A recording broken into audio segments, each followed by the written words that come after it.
interesting problem.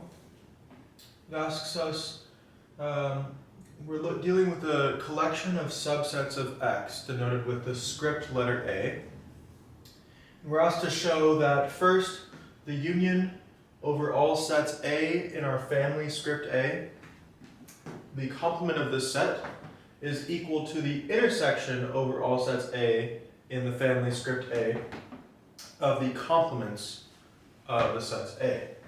And then part B is an analogous statement for the intersection, namely that the complement, essentially, when you bring the complement inside of a parentheses, it flips an intersection sign to a union sign over an arbitrary family of sets. And then, yeah, part A could be described as bringing the complement inside the union flips the union to an intersection. These are really useful properties to know when you're dealing with set algebra, and especially when you're getting into measure theory and trying to develop a more advanced theory of integration, such as Lebesgue integration. Okay, so let's start by proving part A.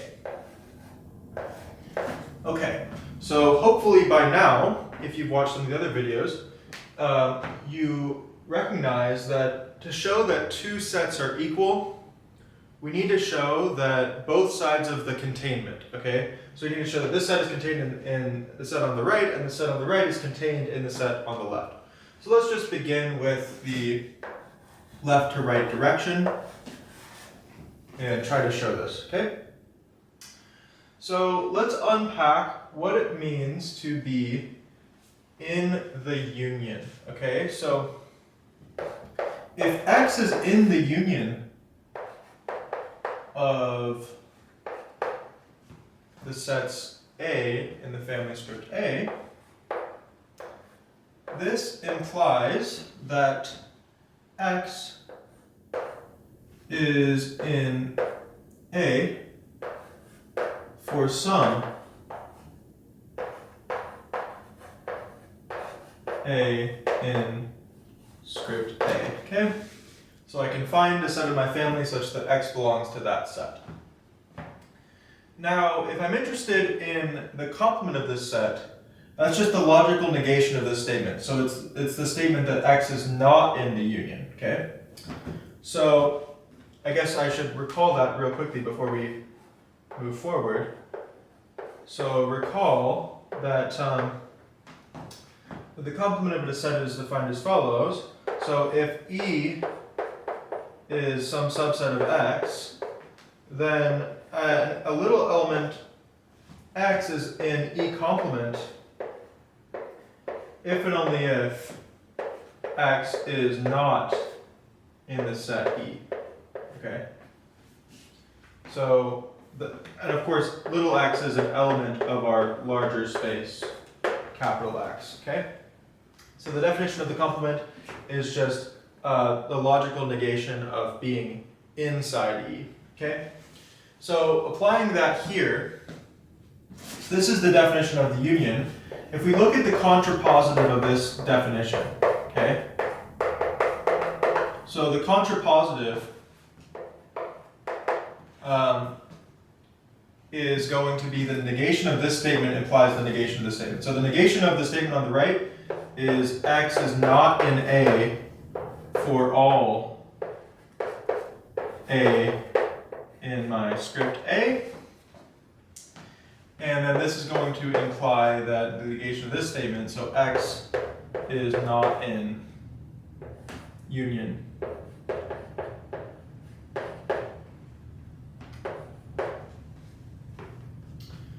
Okay.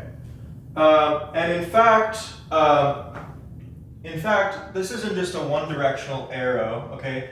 These are definitions. So these arrows are actually if and only if arrows, because the reverse direction also holds. This is literally the definition of the countable union. So in fact, if I apply the contrapositive to the reverse direction, I get an if and only if statement down here. Okay. Now let me just recall for those of you who might be need a refresher on the contrapositive. Recall that that if I have a logical statement P implies Q, Okay, this is logically equivalent to the statement not Q implies not P. Okay, so if I have this statement, let's just look at a quick example using logical statements. I know we're kind of going off on a little bit of a tangent. That's kind of my MO, but for P implies Q, so let's say the sky is blue. Is blue, so that's my statement P, and then if P is true, then Q will be true, and Q is the statement, it will not rain today. Okay, so now just at home, why don't you tell me what the contrapositive of this statement is?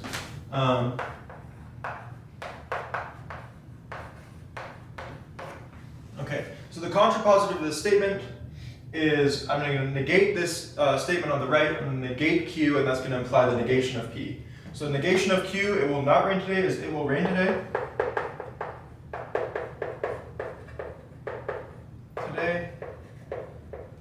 And then this is going to necessarily imply the negation of P. So this necessarily implies the sky is not blue.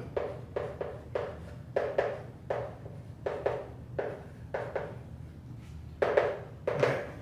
And these are logical statements, okay, whose truth is equivalent. So if this is a logical statement that is inherently true, then this logical statement, the entire statement itself, P implies Q, is true if and only if not Q implies not P is true, okay? So these two statements are logically equivalent. And going back to the problem here, this is going to actually immediately solve part A in both directions, because if we look at our contrapositive statement, now I want to emphasize that the contrapositive, let's just go back one more time.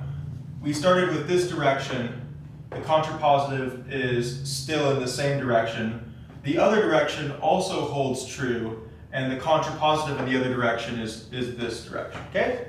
Now let's unpack both of these statements. So by definition, X not in A for all A in script A, this is saying that X is in the complement of A for all A within script A, or in other words, X is within the intersection of the complements of A for all A in script A, okay? So these are all just the same statement by definition. And on the right-hand side, we have X is not in the union, so that tells me that X must be in the complement of this set. Okay.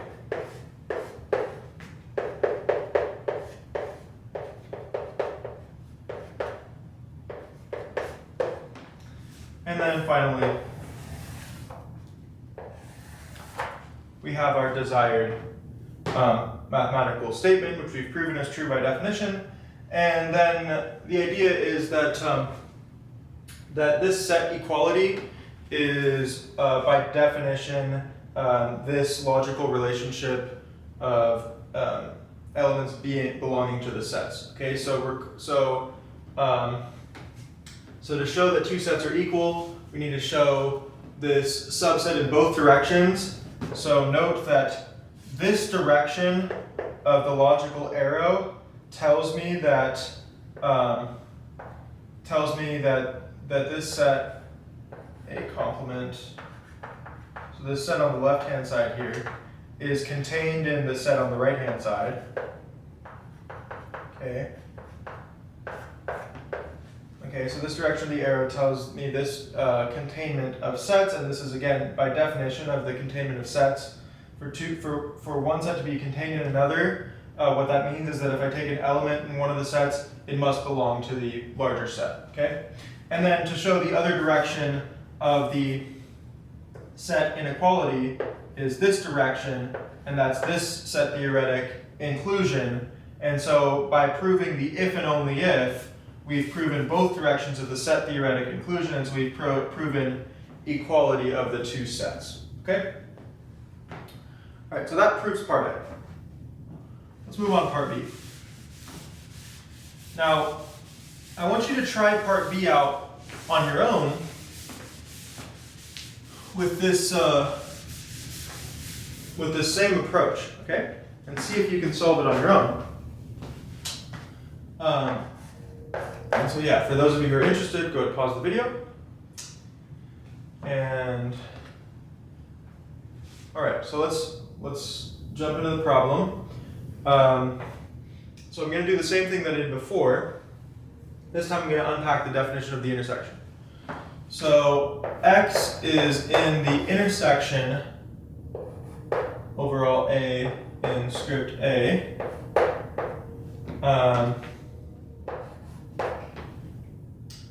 This x is in this intersection if and only if, but I'm just going to leave this. I'll put the if and only if this time, because you saw the logic in part A. So let's just stick with the if and only if. So x is in this intersection if and only if x is in A for all A in my script A. All right. And so if I take the contrapositive, then what that's going to mean is that x, so taking the contrapositive of the statement on the right, is going to say that x is not in A for some A in script A. And then taking the contrapositive, or taking the logical negation of the statement on the left here, is just saying x is not within this set.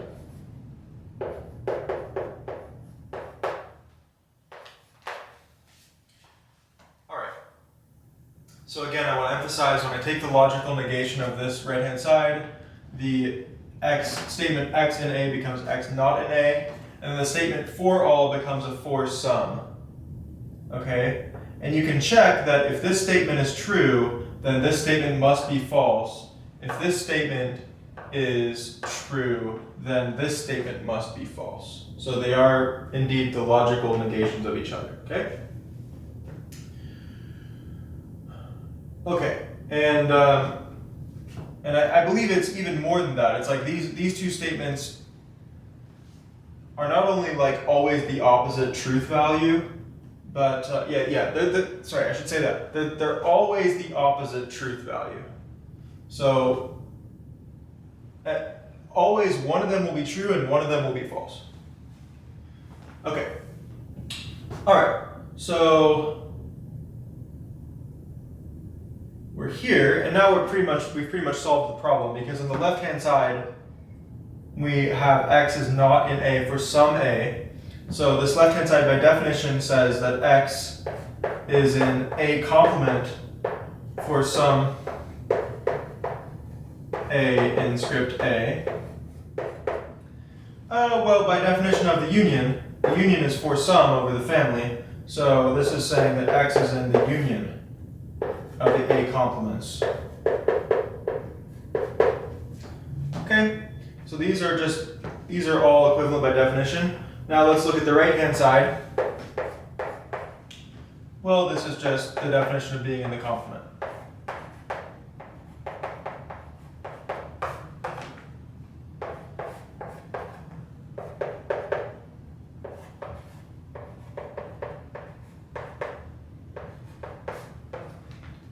All right, great. So this proves the if and only if statement, and this basically proves, as we discussed in part A, that these two sets are equal. Okay, so yeah, I won't go over that explanation again.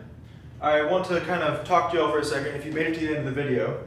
So previously I made a video and I was using a little bit of a weird notation where I was using these kind of omega looking symbols to denote my intersections.